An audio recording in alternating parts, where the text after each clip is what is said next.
Okay, so my name is Herman. I'm from Bilbao, northern Spain, and I am an engineer in the aviation sector. I think I wanted to, on one hand, like show my support towards Ukraine and the Ukrainian people by being here and contributing also to the local economy. I had friends already, some friends in Ukraine as well, so about showing them that we are with them and that we don't forget about what is happening, and also trying to, of course, contribute towards the victory of Ukraine. So I traveled to Poland by plane, specifically to Warsaw, and then took a bus to Przemyśl, which is the border town with Ukraine, where the train can take you from there directly to Lviv. So I was following the course of the war and what was going on through Twitter, and through several accounts I run into the people who are doing this volunteering work in Lviv and in other places, and that's how I got to know what was going on, what were specifically the areas which were being covered by each of the different volunteers, and also what would fit best to what I was also interested in.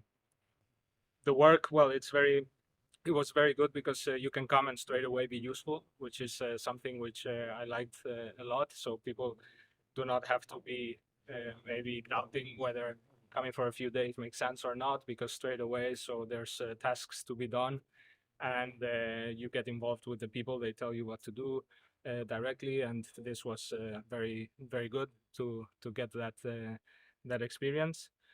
And there's always like very good teamwork with the people in the kitchen. My favorite, well, I love Borsch, of course, Varenyky.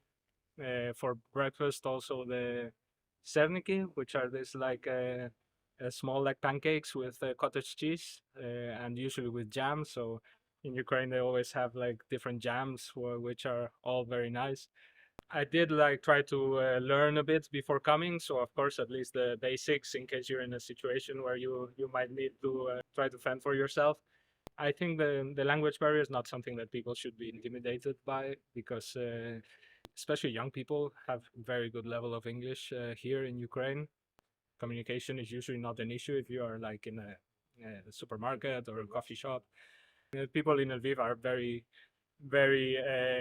friendly and very forgiving towards foreigners with the language, so they always are trying to understand you even if they don't speak the language, and very helpful in that sense. It's a very safe city even with the current situation, and everything is functioning at the moment normally. But of course, the situation with the war is on the background of everything, right?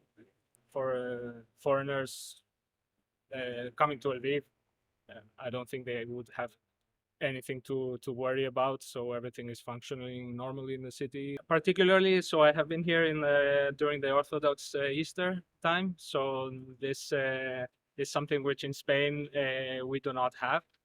As a mostly Catholic country, it was very interesting to see the traditions here with the specific, for example, food which is prepared for Easter, like this pashka cakes, how people are following these traditions of like having the food blessed beforehand, and also of course the traditional dresses, so the shirts that everyone wears during the Easter times. So it is very interesting to see that people still, even young people, are very invested in like keeping these traditions going and contributing to them. And the trip might be a bit more complicated than normal getting somewhere, but it's totally worth it. And the effort and the reward is definitely there. And on the other hand, we'll try to connect with people maybe through social media who are already here, who can offer some tips, or and maybe having someone who, when they arrive, they can also like meet up. So there's a lot of foreigners who are even living in Lviv permanently, or just visiting, or other volunteers. So connecting with them through social media beforehand can give you a bit of more of calmness to to know about where you're going and get some tips, or in case you need some help. Thank you.